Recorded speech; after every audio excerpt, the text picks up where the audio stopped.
Good afternoon, and welcome to the Advocacy of Mushroom Vape program.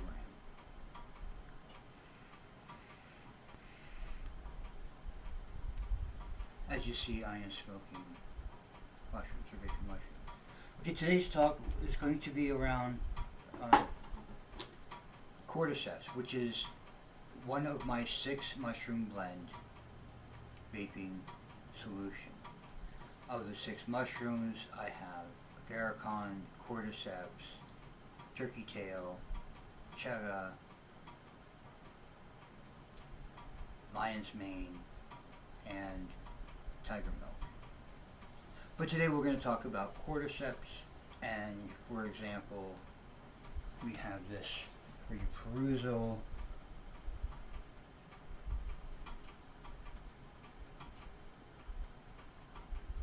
That is an ant infected by the Cordyceps fungus. Close-up picture. I decided to do a quick search for that. But what else I am wanting to discuss is if you looked up Cordyceps online, Google Cordyceps. I like to use NIH for National Institute of Health.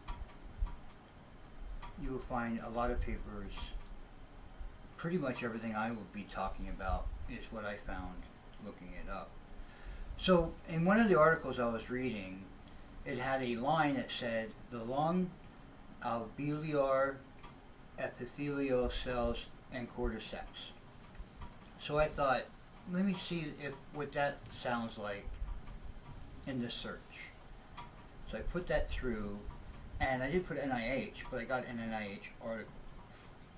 National Institute of Health.gov, https www.ncbi.nlm.nih.gov, articles PMC 715542.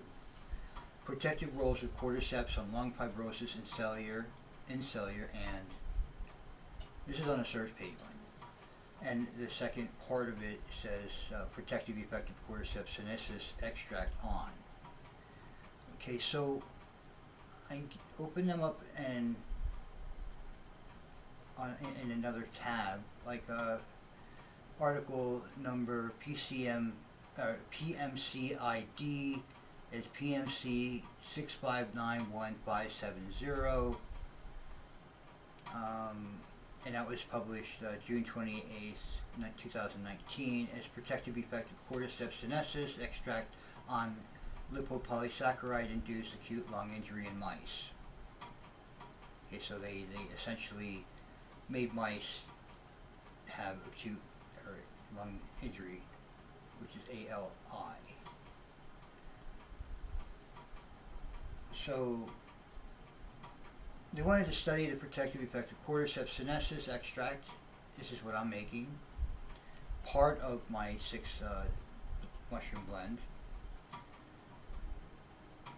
So they go into say, here, I'll read the first paragraph and skip things that look too hard to say. Are you going to bear with me? Acute lung injury, ALI, and its severest stage acute respiratory disease syndrome, ARDS, will finally lead to a multiple organ dysfunction syndromes, MODS, MODS, in lung tissue. MODS, characterized with a pulmonary infiltrate hypoxemia and the absence of elevated pulmonary capillary wedge pressure. ALI, which is acute lung injury, has a high mortality rate and is mainly caused by sepsis, burns, and severe trauma, and systemic inflammatory reaction based on diffuse lung cell injury. Lung is one of the most easily invaded organs and also the first targeted organs in endotoxemia. ALI, acute lung injury, is a common acute and critical disease in clinic. It has complicated pathogenesis. Pathological characterizations of acute lung injury are pulmonary edema and atelectasis, which will lead to inflammation and increased permeability of lung tissue. And this increased permeability will finally lead to a gas exchange dysfunction. Right? How we breathe in air, the air goes into the bloodstream, goes into the pulmonary edemic system, such as the heart, the brain, around and around. So one of the issues with anything dealing with the lungs is the fact that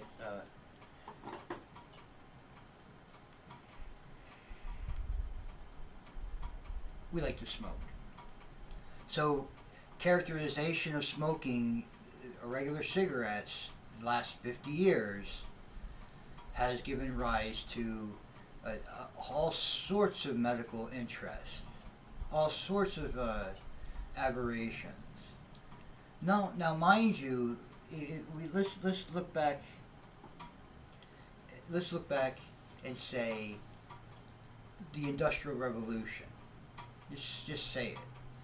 The Industrial Revolution put toxins in the air that we haven't had in the air in the millennia previous. Although we've had some serious toxins, don't get me wrong. We've mined gold with lead. We've mined lead with what was it? Gold with butotoxins. All sorts of interesting things. We went to get silver and we used um, cutting agents to bring it out of the ore. These things, and people would live their whole lives to be in that position just to die. Um, the Romans, for example, had mines going down multiple layers. In order to extract the silver from the mines, they would use these causticities, and the people would be done. That was their last job. If they were slaves, that was their last position, etc. But let's go back, let's run up to the Industrial Revolution. Our Industrial Revolution was a measure in generating steam for mechanical power.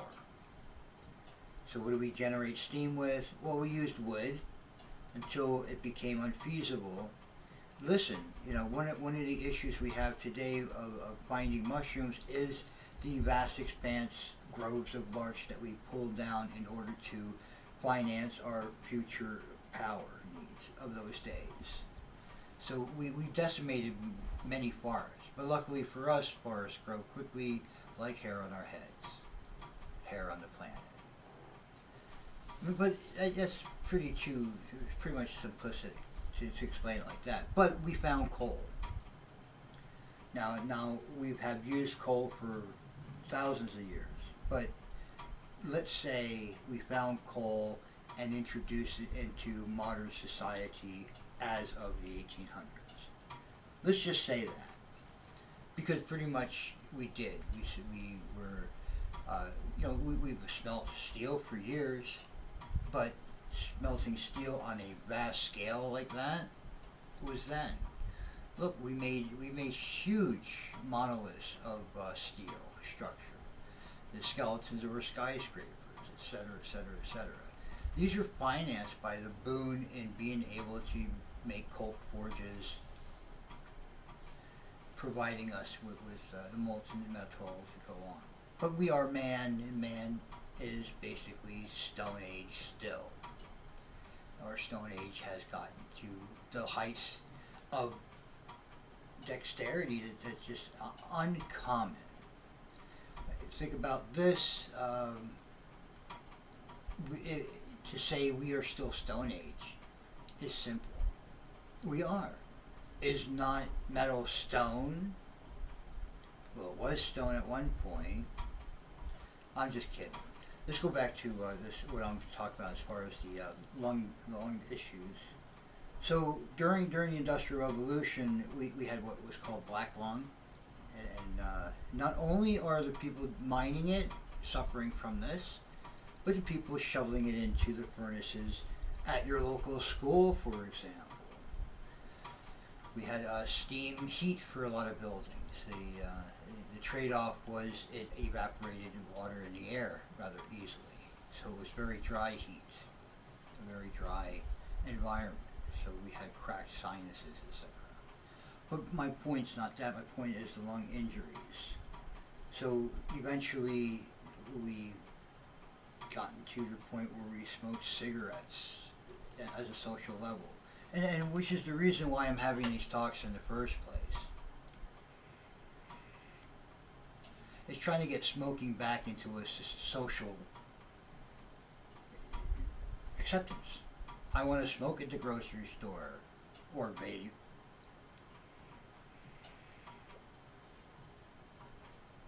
I want to vape after eating that steak. I want to vape while drinking that wine.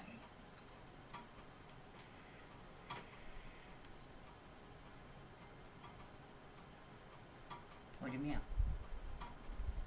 So, as I read that, we decided, well, let's cause issue with mice lungs and see what cordyceps does, right? So they went on to say, as we all know, China is the birthplace of traditional Chinese medicines. Oh my God, they actually wrote that, and they call it TCM, traditional Chinese medicines, TCM. TCM is rich in species and low in cost. Many studies show that TCM has a good anti-inflammatory effect and enhances the immunity of the body, which can play a certain role in the prevention and protection of acute organ injury, including improvements of symptoms, quality of life, and lung functions. Cordyceps sinensis, or Dong Chang Zia Cao in Chinese, DCXC. So let's look up DCXC when we get a chance. This is a special type of medicinal mushroom which forms on an insect larva infected by the C. sinensis fungus. DCXC, rich in many bioactive constituents, such mainly focus on chemical components and related pharmacological functions. Some researchers have reported that DCXC could decrease oxidative stress in human lung epithelial cells, while modern pharmacological researchers reported that DCXC has many functions as anti-tumor, anti-inflammatory, anti-aging, antioxidant, anti-apoptosis, and can regulate endocrine, respiratory, immune, and nervous systems. Based on the above, DCXC has a wide pharmacological function, but until now, to the best of our knowledge, there have not been any research for the effect of this on directly induced lung damage.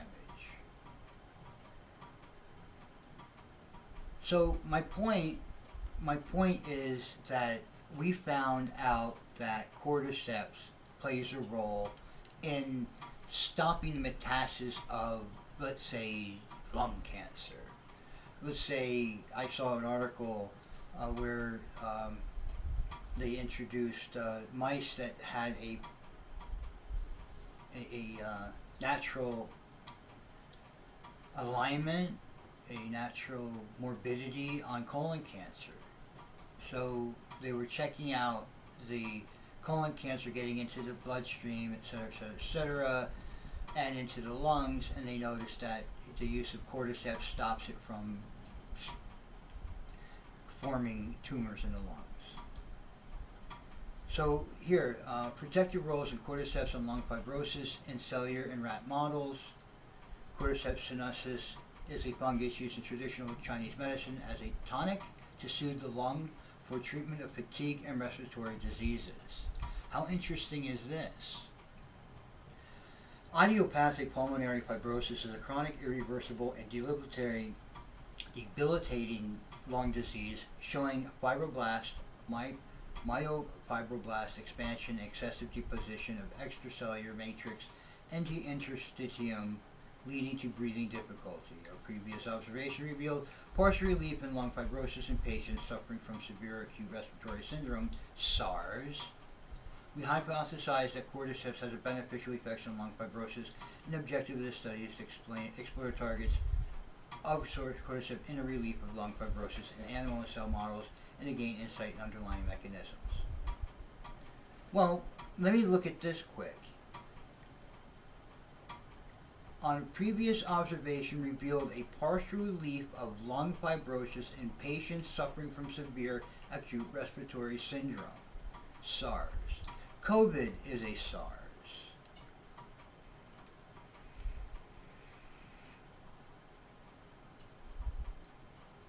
It is my postulation that utilizing my 6 mushroom blend vaping product will enable you to have a continuous microdose into the lungs.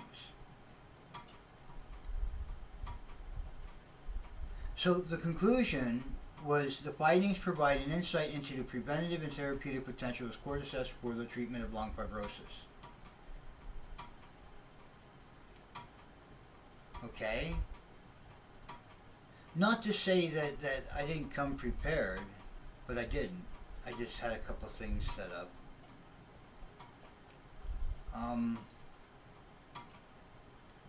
Let's go to this article. Medicinal mushrooms, ancient remedies meet modern science.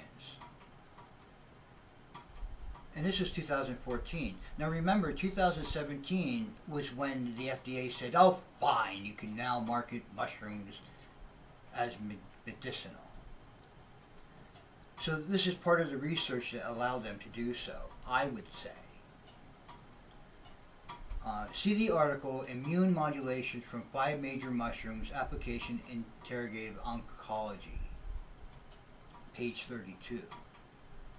How interesting was that? Maybe I should push that. But let's read. Our ancestors have used mushrooms as medicine for thousands of years.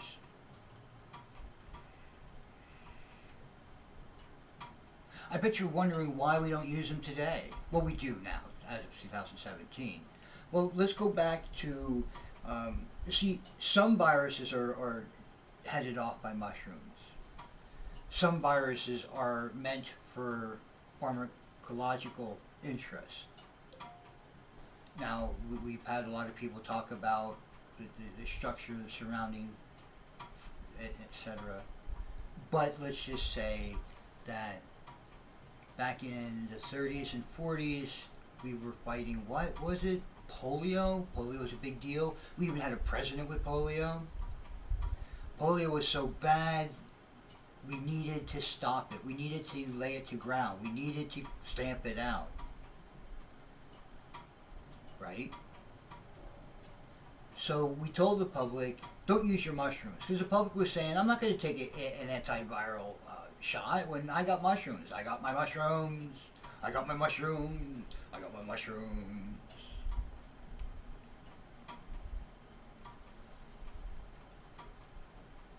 Right.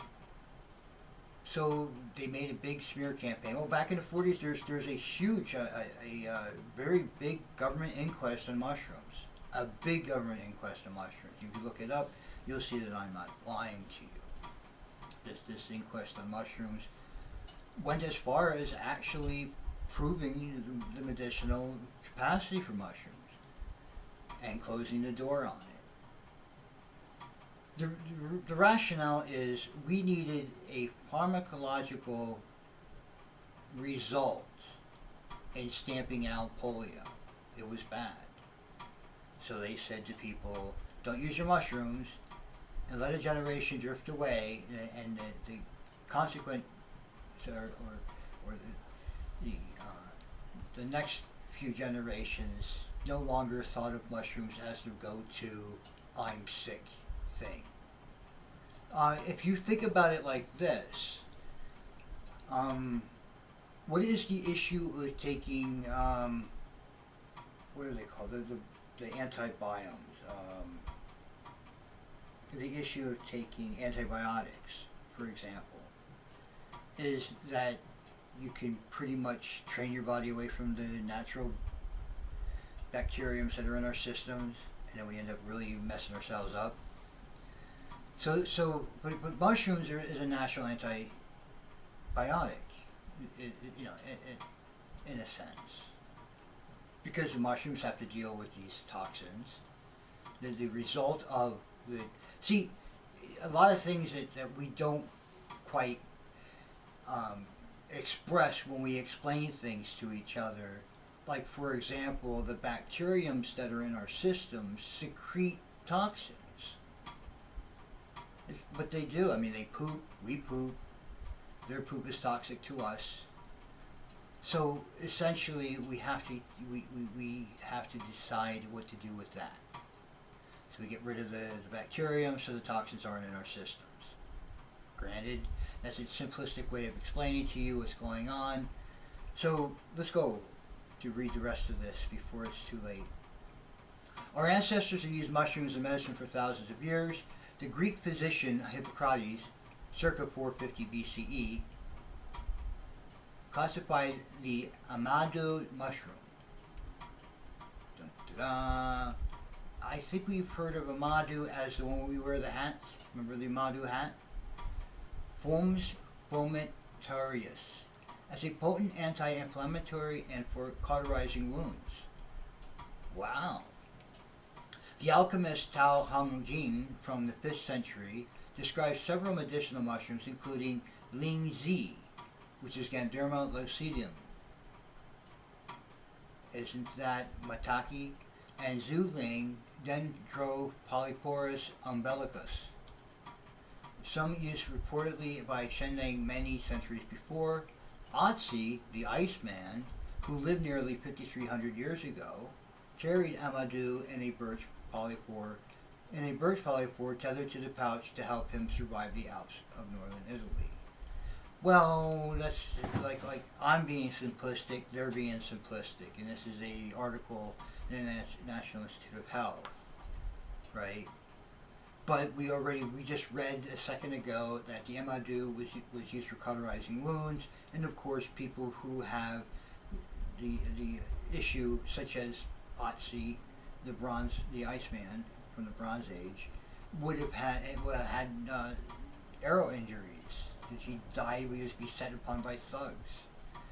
So anyway, so they would the cauterizer. So the first peoples of North America used puffball mushrooms, Calvaceae genus, as wound healers. Although mushrooms have been long used by various cultures, only recently have modern science rediscovered what the ancients knew long ago. The mushroom can be deep reservoirs of powerful medicines. So it's an easy way to say it. Yet mushrooms remain an enigma to many of the medical field, and this ignorance is rapidly changing.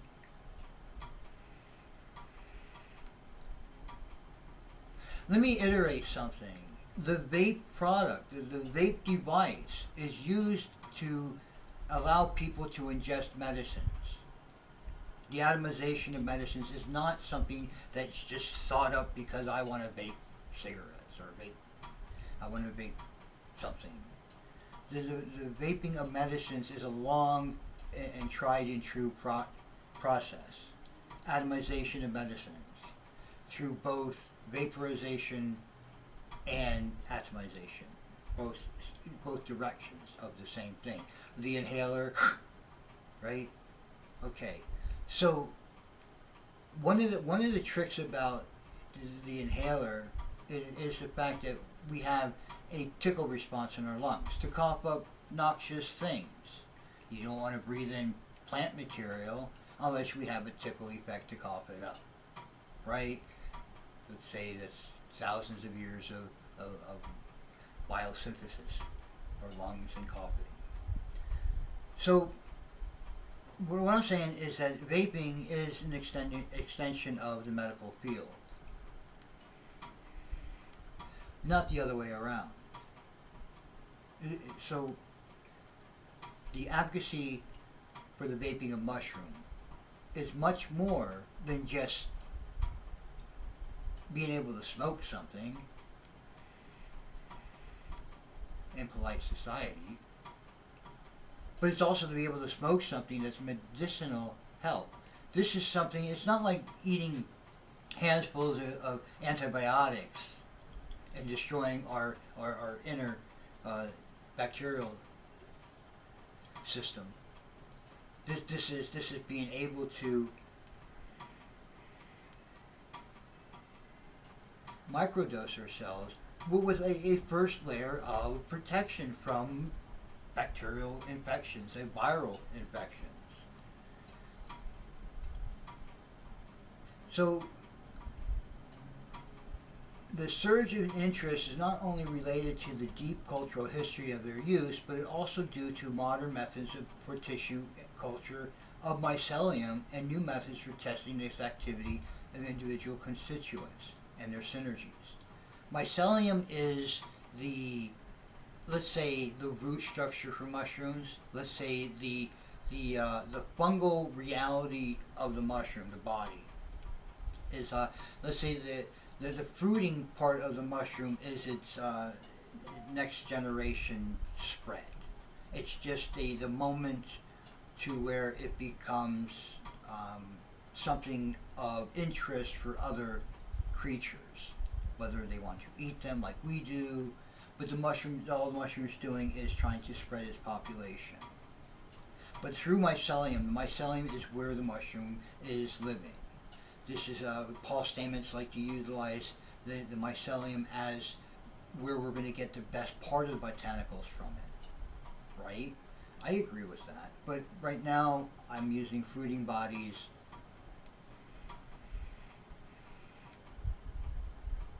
and having success with it. So, first peoples of North America, right, I said that already. We know that G. lucidum has at least 16,000 genes that code for more than 200,000 compounds, of which 400 are active constituents. More than 150 novel enzymes have been identified for mushroom species so far. Clearly, mushrooms manufacture many novel constituents worthy of medical investigations. Mushrooms are nature's miniature pharmaceutical factories, rich in a vast array of novel constituents wide open for exploration. Right? Now, granted, I should have read this before I just called it up and say, hey, look at this article, thinking I had something great. But they go on to explain things like that, but I want to go to Cordyceps. So let me search this article for Cordyceps.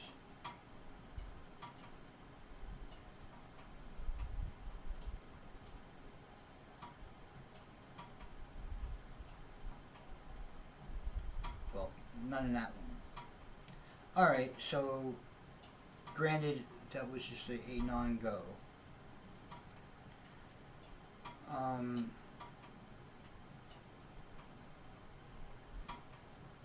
Here's the article that I called up first: Immune Modulation for 5 Major Mushrooms, Applications to Integrative Oncology. They have a chart. They have Agarikon, reishi, Cordyceps, turkey tail, maitake. Now, I had discussed a mushroom blend that I used before, the blend that I decided upon, which utilized maitake, turkey tail, Cordyceps, reishi, and Agarikon, or not Agarikon, but reishi and lion's mane.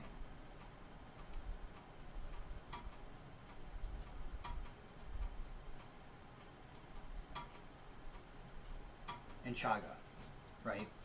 So this particular article goes into reishi, maitake, turkey tail, Cordyceps, and Agarikon.